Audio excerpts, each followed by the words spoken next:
बाद फिर से मैं आपके साथ हाजिर हूँ एक न्यू वीडियो के साथ। आज हम फिजिक्स क्लास 10 के चैप्टर 2 साउंड के न्यूमेरिकल करेंगे। उम्मीद है कि आपको ये वीडियो पसंद आएगी। वीडियो देखने से पहले सब्सक्राइब करें, लाइक करें और कमेंट करें। चलें वीडियो शुरू करते हैं।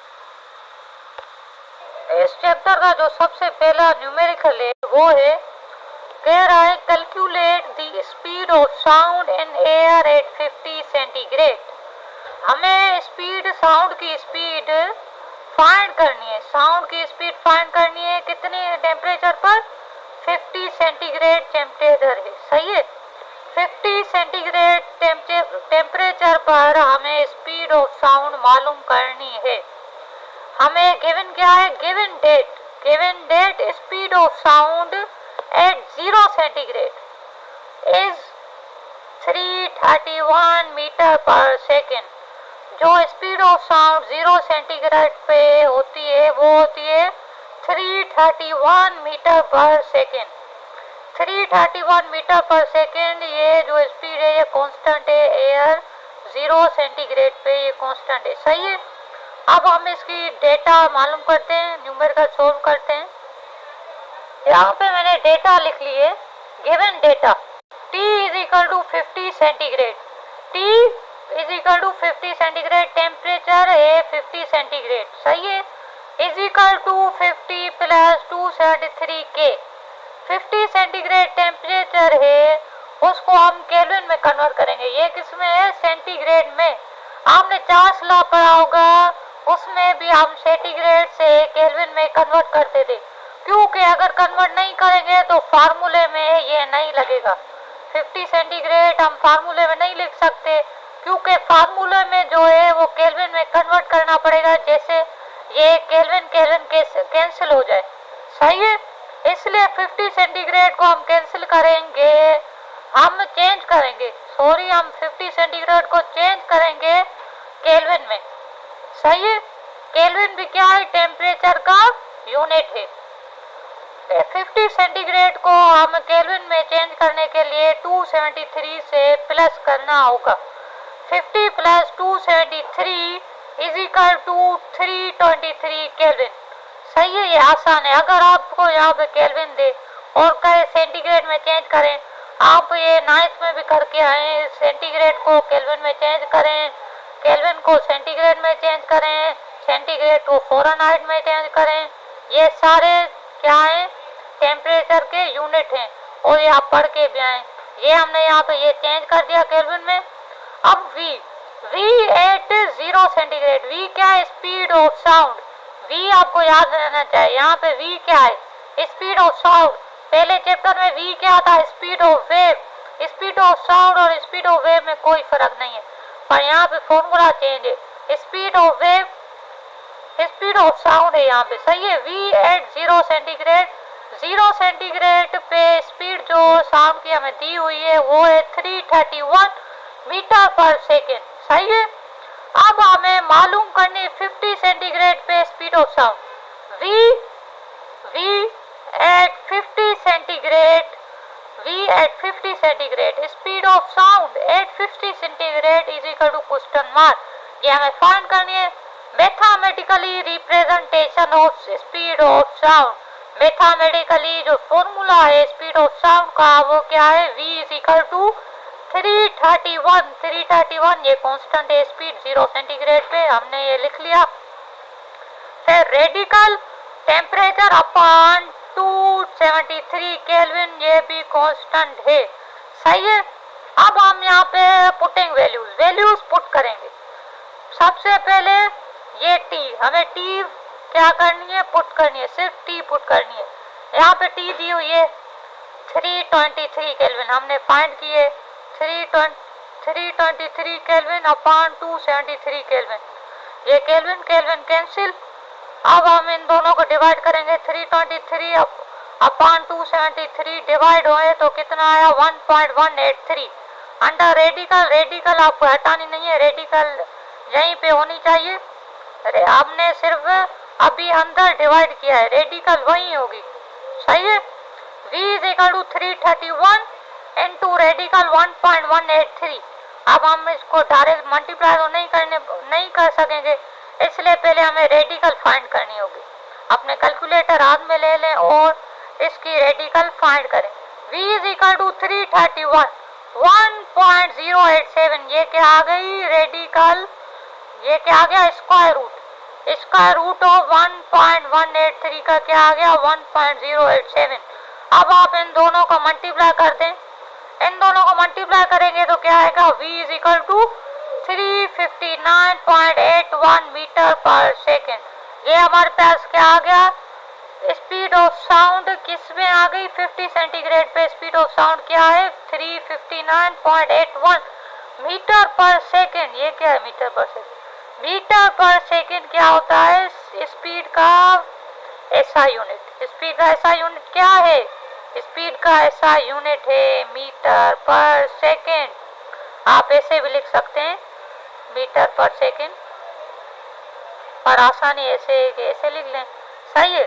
अब रिजल्ट आप लिखें क्योंकि बोर्ड में इसकी 1 मार्क आपको मिलेगी और एक अच्छा सा आपके पेपर में लुक आएगा। The speed of sound in air 850 centigrade. Speed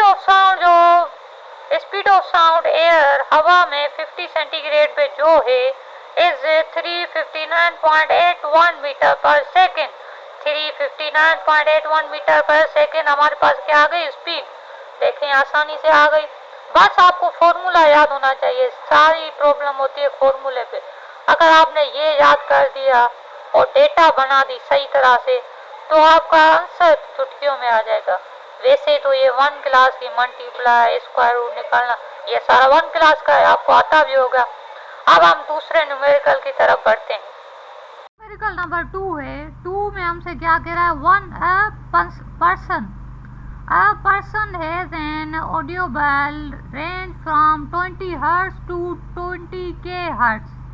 जो पर्सन की सुनने की सलाहियत है, रेंज है, वो कहाँ से शुरू होती है, कौन सी फ्रिक्वेंसी से, 20 हर्ट्ज से 20K हर्ट्ज तक। 20K mean 20 kilo hertz, 20,000 hertz. 1 kilo hertz कितने के बराबर है 1 किलो हर्ट्ज बराबर है 1000 हर्ट्ज के बराबर है, सही है। यहाँ पे 20 हर्ट्ज से लेकर 20 किलो हर्ट्ज तक पर्सन की सुनने की सलाहियत है, फ्रिक्वेंसी है, वो है, सही है। What are the distant wavelengths of sound waves in air corresponding to these two frequencies? अब हमें वेवलेंथ मालूम करनी है एक लो फ्रिक्वेंसी पर और दूसरी वेवलेंथ मालूम करनी है हाई फ्रिक्वेंसी पर, सही है। हमें इन दोनों की डिफरेंस मालूम करनी है, इनमें कितना डिफरेंस है, सही है। अब ये हमें क्या दे रहा है, take the speed of sound in air as 340 metre per second. जो हमें स्पीड दी हुई है साउंड की एयर में वो कांस्टेंट है 340 मीटर पर सेकेंड, सही है। 340 मीटर पर सेकेंड ये स्पीड दी हुई है और 20 हर्ट्ज ये क्या है, लो है, लो फ्रिक्वेंसी हमें दी हुई है 20 किलो हर्ट्ज, ये हाई फ्रिक्वेंसी दी हुई है। हमें एक वेवलेंथ लो फ्रिक्वेंसी पे मालूम करनी है और एक वेवलेंथ हाई फ्रिक्वेंसी पे मालूम करती है। चले हम डेटा की तरफ जाते हैं, डेटा बनाते हैं और न्यूमेरिकल हल करते हैं। यहाँ पे given data low frequency is equal to frequency L. यहाँ पे हमें स्मॉल एक थोड़ा सा एल लगा देना है कि हमें निशानी हो के ये क्या है, लो फ्रिक्वेंसी है। Low frequency is equal to F small F L is equal to 20 hertz, ये क्या है 20 hertz. High frequency is equal to F H. High frequency पे हमें स्मॉल एफ के नीचे एक एच ड्रॉ कर देनी है, is equal to 20,000 hertz. 1 kilo hertz is equal to 100,000 hertz. 1 kilo hertz कितने के बराबर है 1000 हर्ट्ज। 1 किलोग्राम कितने के बराबर होता है 1000 ग्राम के बराबर होता है और 1 लीटर कितने के बराबर होता है 1000 मिलीलीटर के बराबर, मिलीलीटर के बराबर होता है, सही है। आपने ये पढ़ के आए, ये आपकी बेसिक नॉलेज है जो आपको आनी चाहिए। अब हमें दूसरी डेटा क्या दी हुई है, speed of sound in air is equal to v is equal to 340 metre per second. ये हमें स्पीड दी हुई है साउंड की। अब हमें wavelength lambda l is equal to question mark, ये l किसके लिए है, लो फ्रिक्वेंसी के लिए लैम्डा l है और हाई फ्रिक्वेंसी के लिए लैम्डा h, सही है। Wavelength is equal to lambda h is equal to question mark, ये दोनों हमें क्या करनी है, फाइंड, ये दोनों हमें फाइंड करनी है। वेवलेंथ सबसे पहले हम वेवलेंथ लैम्डा l हम फाइंड करेंगे। फॉर्मूला क्या है, आप स्पीड ऑफ वेव पढ़ के आए। स्पीड ऑफ वेव भी किसके बराबर होती है, फ्रिक्वेंसी एंड टू लैम्डा के बराबर होती है, product of frequency and lambda. और यहाँ पे भी साउंड की स्पीड का भी यही फार्मूला होगा, क्योंकि साउंड भी वेव है और वेव खुद वेव है। अब हम इसको रीअरेंज कर देते हैं इस फार्मूला के, क्योंकि हमें लैम्डा मालूम करनी है, lambda L is equal to V upon f2। ये फ्रिक्वेंसी यहाँ पे क्या करी है, मल्टीप्लाई, जहाँ जाके क्या करेगी, डिवाइड, सही है। Putting values lambda L is equal to 340 upon 20, F L क्या दी हुई है, 20 हर्ट्ज, सही है। अब आप यहाँ से 0 गया, यहाँ से 0 गया, 2 1 जा 2, 2 1 जा 2 और 1 यहाँ पे गया, यहाँ पे चला गया इसके पास, ये हो गया 14। अब 2 7 जा 14, 2 7 जा 14, यहाँ पे क्या आ गया, lambda L is equal to 17 meter. ये मीटर क्या है, ऐसा यूनिट है वेवलेंथ का, डिस्टेंस वेवलेंथ एक चीज है, सही है। इसका मीटर होगा ऐसा यूनिट 70 मीटर। अब हमें दूसरी वेवलेंथ मालूम करनी है, वेवलेंथ लैम्डा एच मालूम करनी है। फॉर्मूला क्या है, speed of sound v is equal to F H, frequency high frequency पे हमें वेवलेंथ मालूम करनी है, lambda H is equal to V F upon H. हमने फार्मूला क्या कर दिया, रीअरेंज, पुटिंग वैल्यूज पुट करी, 340 अपॉन 20,000 हर्ट्ज, 20,000 यहाँ पे क्या 20,000 हम किलो में ही लिख सकते थे, क्यों नहीं लिखा, क्योंकि हर्ट्ज क्या ऐसा यूनिट हमें फॉर्मूले में हमेशा ऐसा यूनिट में कन्वर्ट करके पुट करनी होती है वैल्यू। अगर नहीं करेंगे तो जो वैल्यू निकल के आएगी वो दुरुस्त नहीं होगी, वो सही नहीं होगी, इसलिए हम ऐसा यूनिट में कन्वर्ट करके हम पुट करेंगे। 340 अपॉन 20,000, यहाँ से 1 0 गया, यहाँ से 1 0 गया, सही है। अब आप इन दोनों को डिवाइड कर दें, कैलकुलेटर में कर दें। Lambda H is equal to 0.017 metre.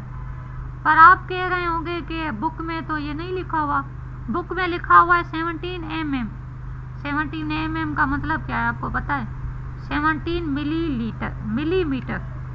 अब मिलीमीटर में कन्वर्ट करने के लिए हमें 0.017, 1 मीटर बराबर होता है 10,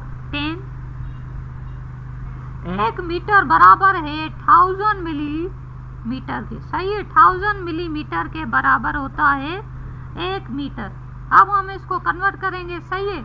अगर हम इसको कन्वर्ट करना चाहें तो कन्वर्ट कर सकते हैं, वरना यही भी सही है, ये भी सही है। अगर कन्वर्ट करना चाहें तो लैम्डा एच हमने लिख ली इज इक्वल टू 0.017 into 1000, यहाँ 10s पावर 3 लगा दें, यहाँ 1000 से इसको क्या कर दें, 1000 से मल्टीप्लाई किया तो क्या आ गया, हमारे पास आ गया 1000 से मल्टीप्लाई किया, सही है। 1000 से मल्टीप्लाई किया तो हमारे पास आ गया 17 मिलीमीटर। अगर लिखना चाहें तो लिखें, वरना यही आंसर चाहिए। और बुक में इन दोनों के आंसर गलत लिखे होंगे, क्योंकि उन लोगों की प्रिंटिंग की मिस्टेक है, उन लोगों ने गलत लिख लिया है। अगर आपके बुक में सही लिखा हुआ तो वो पुरानी होगी, या अब जो न्यू आई है उसका पता नहीं, मेरी जो है वो पुरानी है, इसलिए उस पर गलत लिखा हुआ है। अगर आप में सही लिखा हुआ है या गलत लिखा हुआ है तो सही कर दें, और सही लिखा है तो रहने दें, सही है। ये न्यूमेरिकल भी हमारा ख़त्म हो गया। अब हम अगले न्यूमेरिकल की तरफ बढ़ते हैं। प्रैक्टिकल नंबर 3 है। 3 में हमसे क्या कह रहा है? A ship uses ultrasonic pulses to measure the depth of the submarine beneath the ship। एक शिप पे जो यूज कर लिए अल्ट्रासोनिक पल्सेस, अल्ट्रासोनिक वेव्स या अल्ट्रासोनिक पल्सेस यूज कर रही है मेजर करने के लिए क्या?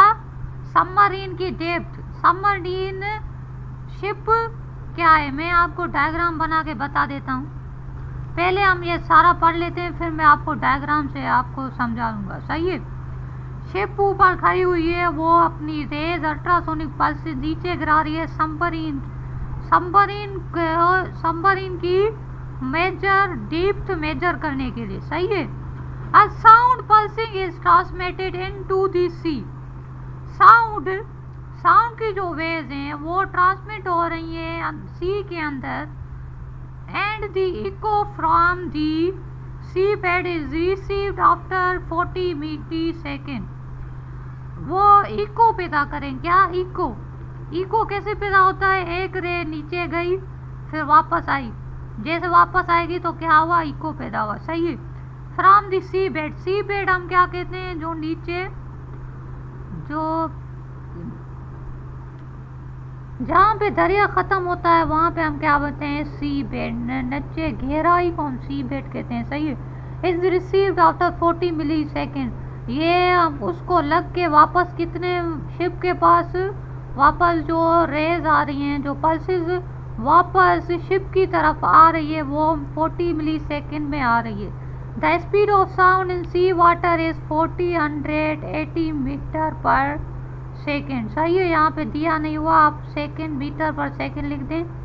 ये क्या है? स्पीड दी हुई है सी वाटर की, जो साउंड वहाँ से कौन सी स्पीड में जा रहा है? 480 मीटर पर सेकेंड की स्पीड में साउंड सी के अंदर जा रहा है, पानी के अंदर जा रहा है। Calculate the deepness of the submarine. हमने सबमरीन की डीपनेस मालूम करनी है। अब मैं आपको डेटा की तरफ लेके जाता हूँ। हमें डेटा बनाएंगे, फिर न्यूमेरिकल सोल्व करेंगे, और इसका मैं आपको डायग्राम बना के भी आपको मैं समझा रहा हूँ। सही है। यहाँ पे मैं डायग्राम बना रहा हूँ। ये यहाँ पे क्या है? शिप। ये मैंने शिप बना ली। सही है। ये यहाँ पे क्या है? शिप। और ये क्या है? वाटर, सी। ये शिप और यहाँ पे क्या है? सी बेड। ये सी बेड है और ये है सबमरीन। सही है। अब ये अपनी यहाँ से रेस फेंक रही है, रेस शिप से आ रही है, ऐसे आके यहाँ पे लग के फिर वापस चली जा रही है। जो वापस जा रही है, इन दोनों का जो टाइम लग रहा है वो क्या लग रहा है? 40 मिली-सेकेंड टाइम लग रहा है। ये टाइम इसको लग रहा है वापस जाने में, शिप को वापस जाने में। जो पल्सेस वापस जा रही हैं कितने टाइम में जा रही हैं? 40 मिली-सेकेंड में वापस जा रही हैं। सही है। ये यहाँ पे इधर लगी फिर वापस चली गई। सही है। अब ये क्या कह रहे हैं? इसकी जो स्पीड है यहाँ से लेकर ये सारी जो स्पीड है, ये क्या है? इसकी स्पीड हमें दी हुई है 1480 मिली-मीटर पर सेकेंड। सही है। ये हमें दी हुई है। अब हमें क्या मालूम करनी है? डीपनेस। डिस्टेंस नहीं कह रहा, हमें कह रहा है डीपनेस। डिस्टेंस कहता तो हम डिस्टेंस हम किसे कहते हैं? ये यहाँ से ऐसे लगी, पल्सेस आई और वापस गई, इसमें इसको कितना डिस्टेंस लगा, ये डिस्टेंस होता है। अब डीपनेस ये होती है कि डिस्टेंस का आधा। अब ये सबमरीन शिप से लेके सबमरीन तक जो पल्स गई उसको टकराई, इसको क्या कहते हैं हम? डीपनेस। इसकी हमें गहराई मालूम करनी है कि शिप से लेके सबमरीन तक जो पल्सेस जा रही हैं उसका डिस्टेंस क्या है। सही है। उसकी डीपनेस क्या है, हमें वो मालूम करनी है। अब हमने डेटा बना रहे हैं, आपको ये समझ में आ गया होगा। हम डेटा गिवन डेटा है। डेटा क्या है? Time taken. टाइम क्या लगा रहा है? t = 40 मिली-सेकेंड। मिली-सेकेंड को हम कन्वर्ट करेंगे सेकेंड में, क्योंकि सेकेंड ऐसा यूनिट है टाइम का। इसलिए हम इसको सेकंड में कन्वर्ट कर रहे हैं। 40 millisecond is equal to 14/1000, 0 cancel 4/100। सही है, 4 को 100 से डिवाइड करेंगे तो आ जाएगा 0.04 सेकेंड। 0.04 सेकेंड हमारे पास टाइम आ गया। अब speed of sound is equal to v is equal to 1480 meter per second. ये हमें दी हुई है स्पीड ऑफ साउंड। अब हमें डीपनेस ऑफ सबमरीन मालूम करनी है, जो शिप से लेके सबमरीन तक कितना फासला है, जो पल्सेस यहाँ से ट्रांसमिट होके जा रही हैं सबमरीन तक, इसमें कितना फासला आ रहा है। सही है, डीपनेस हमें मालूम करनी है, इसकी डेप्थ। सही है। अब हम सबसे पहले डिस्टेंस मालूम करेंगे, क्योंकि डिस्टेंस का आधा क्या होता है, डीपनेस। इसलिए हमें डिस्टेंस मालूम होगा तो हम डिस्टेंस को आधा करेंगे ना। तो हमें यहाँ पे डिस्टेंस नहीं दिया हुआ, हम सबसे पहले डिस्टेंस मालूम करेंगे। v is equal to S upon T. Putting values, v हमें क्या दी हुई है, v हमें यहाँ पे दी हुई है 1480 लिख लिया, is equal to S upon 0.04। 0.04 क्या है, सेकेंड टाइम है। एस इज इक्वल टू, ये यहाँ पे क्या कर रहा है, डिवाइड, वहाँ जाके क्या करेगा, मल्टीप्लाई। यहाँ पे S is equal to 1480 into 0.04, इन दोनों का मल्टीप्लाई कर दें। इन दोनों को मल्टीप्लाई करेंगे तो आ जाएगा 59.21 मीटर। ये क्या आ गया, डिस्टेंस। अब हेयर हमें डेप्थ क्या होती है, डिस्टेंस का आधा एस अपॉन 2। डिस्टेंस का आधा क्या होता है, डेप्थ। अब डीपनेस हमने डी इज इक्वल टू, इसका फार्मूला है S upon 2, D is equal to 59.21/2। इन दोनों को हमने डिवाइड कर दिया तो हमारे पास डीपनेस क्या आ गई, 29.6 मीटर, जहाँ आप इसको 30 मीटर भी लिख सकते हैं, क्योंकि राउंड ऑफ करके 30 आ जाएगा, क्योंकि ये 6 5 से बड़ा है तो ये 6 अपना यहाँ पे 1 प्लस हो जाएगा, 9 में 30 मीटर आएगा। अगर आप 30 मीटर लिखना चाहें तो लिख सकते हैं, वरना ये 29.6 मीटर भी सही है। रिजल्ट क्या आया, the depthness of submarine is 29.6 metre. Deepness जो सबमरीन की है वो क्या है, 29.6 मीटर हमारे पास आ गई। उम्मीद है कि आपको ये न्यूमेरिकल भी पसंद आया होगा, समझ में आया होगा, और कोई भी मुश्किल आ रही है तो कमेंट करें। अगर पसंद वीडियो आ रही है तो सब्सक्राइब करें और लाइक करें। अब हम आखिरी न्यूमेरिकल की तरफ बढ़ते हैं, जो इंटरेस्टिंग भी है और आपको मज़ा भी आएगा वो करने में। सही है। नंबर 11 साउंड न्यूमेरिकल, चौथा है जो आखिरी न्यूमेरिकल है इस चैप्टर का। At night birds emit pulses of sound to detect their prey। रात को चमगादड़ अपनी साउंड पल्सेस भेज रहा था अपने शिकार को डिटेक्ट करने के लिए। The speed of sound in air is 340 metre per second. जो स्पीड है साउंड की एयर में वो क्या है, 340 मीटर पर सेकेंड। हमें 1 क्वेश्चन दिया हुआ है। नंबर 1 हमें क्या मालूम करना है, पार्ट 1 की तरफ बढ़ने से पहले मैं आपको ये डायग्राम समझा लेता हूँ। ये क्या है, चमगादड़। ये चमगादड़ है, ये क्या अपनी पल्सेस इमिट कर रहा है, अपनी पल्सेस भेज रहा है, साउंड वेव, ये साउंड भेज रहा है। ये यहाँ पे इससे टकरा रही है, क्या हो रहे हैं, इससे टकरा के फिर इसकी जो वेव्स है वो वापस आ रही हैं, आके आके आके कहाँ पे आ रही हैं, चमगादड़ के पास वापस आ रही हैं। इससे क्या, इसको पता चल रहा है अपने शिकार का, इसको अपने शिकार का पता चल रहा है। इमिटेड साउंड वेव, ये क्या है, इमिटेड भेजी हुई साउंड वेव, ये इसने भेजी है। और रिटेनिंग इको, ये इको पैदा हुआ है, ये वेव्स इसकी वापस आ रही है, लग के वापस आ रही है। अब क्वेश्चन पार्ट नंबर 1 में हमें फाइंड करना है, क्या फाइंड करना है। अब bat emits a pulses of sound of wavelength 0.0080 मीटर। सही है, जो बेट, जो चमगादड़ पल्सेस भेज रहा है, साउंड वेव्स भेज रहा है, उसकी वेवलेंथ जो है वो है 0.0080 meter. Calculate the frequency of sound. अब हमें क्या मालूम करनी है, फ्रीक्वेंसी मालूम करनी है। हमें लैम्डा भी दी हुई है, स्पीड भी दी हुई है।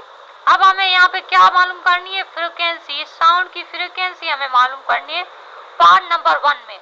अब हम डेटा कर लेते हैं, डेटा गिवन डेटा क्या है वो हम कर लेते हैं और न्यूमेरिकल सोल्व करते हैं। पार्ट नंबर 1 हम सोल्व करते हैं। चलें, पार्ट नंबर 1 में हमें क्या दी हुई है, हमें लैम्डा दी हुई है is equal to 0.0080 metre. Lambda दी हुई है, फ्रीक्वेंसी मालूम करनी है और speed of sound v is equal to 340 metre पर सेकंड है, दी हुई है पहले से ही। फॉर्मूला क्या है, v is equal to F lambda. अब हम इसको फॉर्मूले को रीअरेंज कर लेते हैं। f is equal to v upon lambda, putting values. f is equal to 340, v कितनी है 340 मीटर पर सेकंड इज इक्वल टू 0.008 क्या है, लैम्डा है, वेव लेंथ है। f इज इक्वल टू इन दोनों को डिवाइड किया तो क्या आ गया 42500 हर्ट्ज, 42,500 हर्ट्ज। फ्रीक्वेंसी हमारे पास ये आ गई, आसानी से आ गई, सही है। अब हम पार्ट 2 की तरफ बढ़ते हैं। पार्ट 2 में ये कह रहा है the pulses of sound hits स्पेरी। जो पल्सेस हैं, जो वेव्स हैं, जो पल्सेस है साउंड की, वो क्या हिट कर रही है, शिकार को हिट कर रही है and is reflected in the bed, और ये वापस आ रही है बेड की तरफ, चमगादड़ की तरफ। The bed received the pulses 0.10 second. ये जो रिटर्निंग जो पल्सेस वापस आ रही है, ये कितने सेकंड में वापस आ रही है, 10 सेकंड में। 10 सेकंड में क्या आ रही है, इसके पास वापस आ रहे हैं चमगादड़ के पास ये rays. Calculate the distance travelled by the pulse of sound during this time. अब हमें डिस्टेंस मालूम करना है, डीपनेस नहीं, डिस्टेंस। डिस्टेंस क्या, ये यहाँ से ये एमिटेड हुई, यहाँ से इसने भेजी, इसके शिकार को लग के वापस आई, तो इसमें कितना डिस्टेंस लगा, हमें डिस्टेंस मालूम करना है, हमें टाइम दिया हुआ है। अब हम चलते हैं आंसर की तरफ। डिस्टेंस हमें मालूम करना है, s equal to question mark t is equal to 0.10 second दिया हुआ है। फॉर्मूला क्या है, v is equal to s upon t, speed का फॉर्मूला है। Putting values 340 is equal to s upon 0.10। ये जो हमें फार्मूला लिख रहे हैं और इस फार्मूले में क्या डिफरेंस है, ये जो फार्मूला है, ये जो हम लिख रहे हैं ना, ये फार्मूला क्या है, ये फार्मूला है किसका, स्पीड ऑफ साउंड का। ये स्पीड ऑफ साउंड का है और ये सिर्फ स्पीड का फार्मूला है, जनरल फार्मूला है स्पीड का। और ये क्या है, स्पीड ऑफ साउंड का फार्मूला है। इसलिए हम ये स्पीड, हमें स्पीड का हम फार्मूला लगा रहे हैं, सिर्फ स्पीड, जनरल स्पीड का, जिसमें टाइम आता है। इसमें तो टाइम नहीं आता, इसमें टाइम आता है और टाइम गिवन है और डिस्टेंस मालूम करना है, इसलिए हम ये फार्मूला लगेंगे। पुटिंग वैल्यूज 340, स्पीड क्या है 340 is equal to S upon time क्या दिया हुआ है 0.10, हमें टाइम दिया हुआ है। अब ये क्या, यहाँ पे डिवाइड करा, वहां जाकर क्या करेगा, मल्टीप्लाई, सही है। S is equal to 340 into 0.10, इन दोनों को मल्टीप्लाई किया तो हमारे पास आ गया 34 मीटर। डिस्टेंस क्या आ गया 34 मीटर, ये भी हमारे पास आ गया। दूसरा पार्ट भी सोल्व हो गया। अब तीसरे पार्ट की तरफ चलते हैं। अब तीसरे पार्ट में हमें क्या कह रहा है, कैलकुलेट द डिस्टेंस ऑफ पेरे फ्रॉम द बेड। अब हमें क्या मालूम करना है, शिकार डिस्टेंस, चमगादड़ से जो डिस्टेंस है शिकार तक वो कितना है, हमें ये मालूम करना है, सही है। ये यहाँ से लेके यहाँ तक जो एक डिस्टेंस बन रहा है ये कितना है, इसको हम डेप्थ भी कहते हैं, और डिस्टेंस ये कितना है, ये एक डिस्टेंस होता है यहाँ से लेकर फिर वापस आया तो ये डिस्टेंस। हमें सिर्फ बेड से लेकर यहाँ तक डिस्टेंस मालूम करना है। ये यहाँ से पल्सेस गई, इससे टकराई तो डिस्टेंस क्या आया, ये हमें डिस्टेंस मालूम करना है, सही है, मालूम करते हैं। अब हमें फॉर्मूला क्या है, जब ये क्या ऐसे गया, यहाँ पे चमगादड़ है, यहाँ पे इसकी शिकार है। यहाँ से यहाँ तक क्या आप डिस्टेंस का आधा जो होता है वो डेप्थ होता है। D is equal to S upon 2।